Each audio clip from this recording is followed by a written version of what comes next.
Entendes o que estás lendo? O podcast que te leva através das páginas da Bíblia. Livro por livro. Capítulo por capítulo. Uma exposição bíblica emocionante. Aperte os cintos e embarque comigo nesta viagem.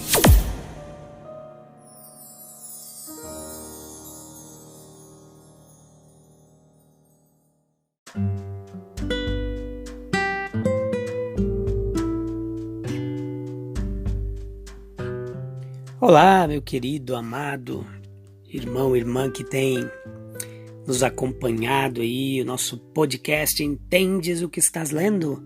O podcast de explanação bíblica que te leva através das páginas da Bíblia numa viagem emocionante.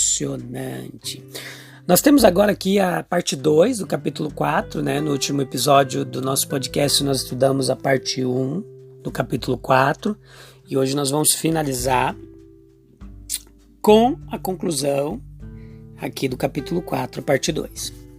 Então aqui do verso 16 ao 24 em diante, nós vemos que a civilização ela vai se tornando um caos de forças conflitantes, a produção da violência vai se tornando cada vez maior, o homem vai se tornando um expert na produção de violência, né?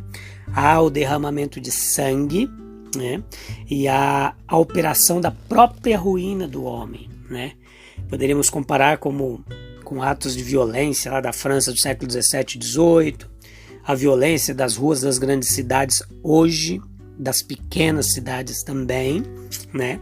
Se já se falava em violência milênios atrás, quando foi escrito esse livro, imagina agora, quando a maldade ela tem se multiplicado de forma tão gigantesca, né?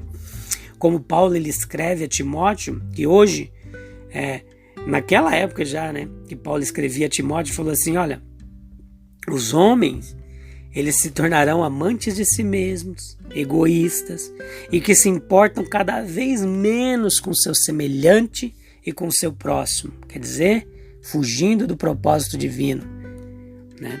Então, do verso 25 ao 26 em diante, nós vemos o reaparecimento do propósito redentor na figura da linhagem de Sete, o filho de Adão, que até no seu nome há um propósito redentivo, de esperança, de propósito de Deus, porque até o nome de Sete, que significa que ele é o nomeado, o escolhido, né?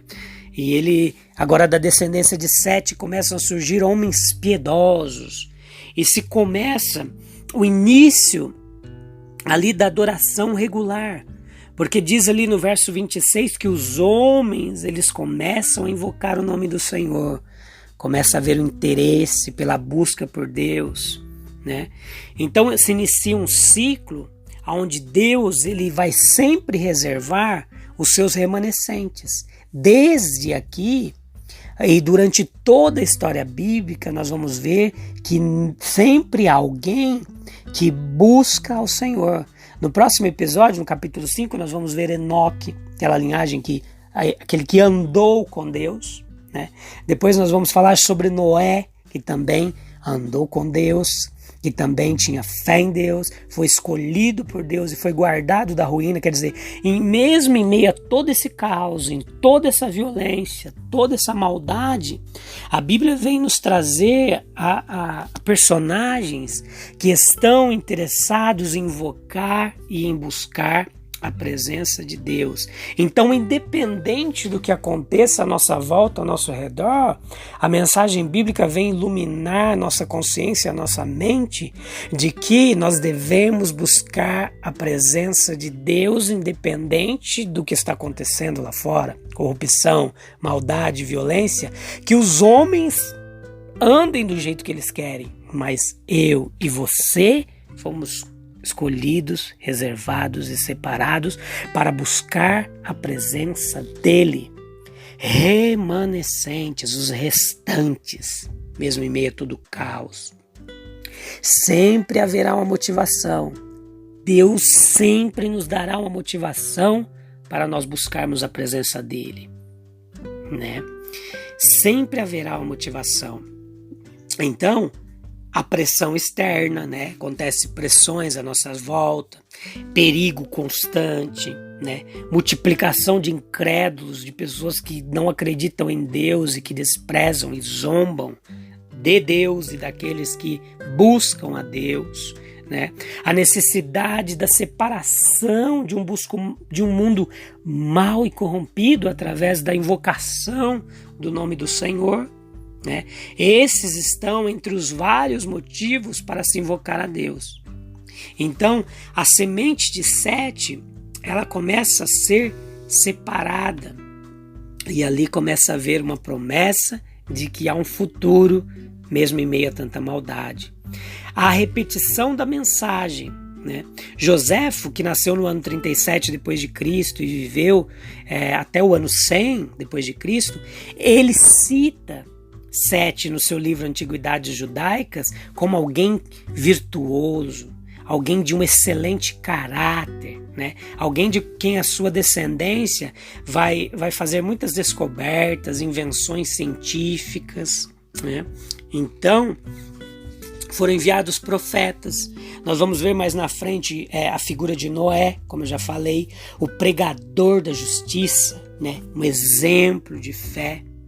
Então, em todas as eras, note isso, que em todas as eras, Deus tem chamado homens para que busquem a sua presença. Será que você não é um desses? Uma dessas? A qual Deus tem convocado para buscar a sua presença? Essa é a mensagem bíblica. Deus tem escolhido pessoas para invocarem o seu nome. E eu espero que você seja um desses. Então, há uma resposta à invocação do nome de Deus, que é a manifestação da sua graça, da sua vontade, manifestações gloriosas da presença de Deus como resposta. Então nós temos aqui também no finalzinho do capítulo 4, o despertamento de um período de vida religiosa, né? E culminando mais na frente ao testemunho e advertência de Noé, que as pessoas se afastassem do mal, da corrupção, da violência e voltassem para Deus. Mas nós vamos ver mais na frente. As pessoas zombavam, brincavam e não davam importância ao que o apregoador da justiça dizia. E depois nós vamos ver tudo isso culminar no julgamento divino, através do dilúvio. Mas aqueles que buscam a presença de Deus, como Noé, que acreditavam em Deus e confiavam em Deus, eles eram preservados no dia mau. Existem recompensas para aqueles que buscam a presença de Deus. Deus os guarda, Deus os protege, como a menina dos seus olhos, como algo precioso. Você que busca a presença de Deus é alguém muito precioso para Deus e Ele se importa com você. Seja diferente, seja luz em meio a tanta maldade, em tanta corrupção como nos dias de hoje. Eu te espero no próximo programa, no capítulo 5. Nós vamos falar um pouquinho sobre Enoque, alguém que andou com Deus, alguém que foi diferente. Essa é a vontade de Deus, que nós sejamos diferentes em meio a uma geração corrompida. Deus te abençoe, tenha um excelente dia. Eu te espero no próximo programa para nós continuarmos entendendo o que nós estamos lendo. Um abraço, fique com Deus, até mais.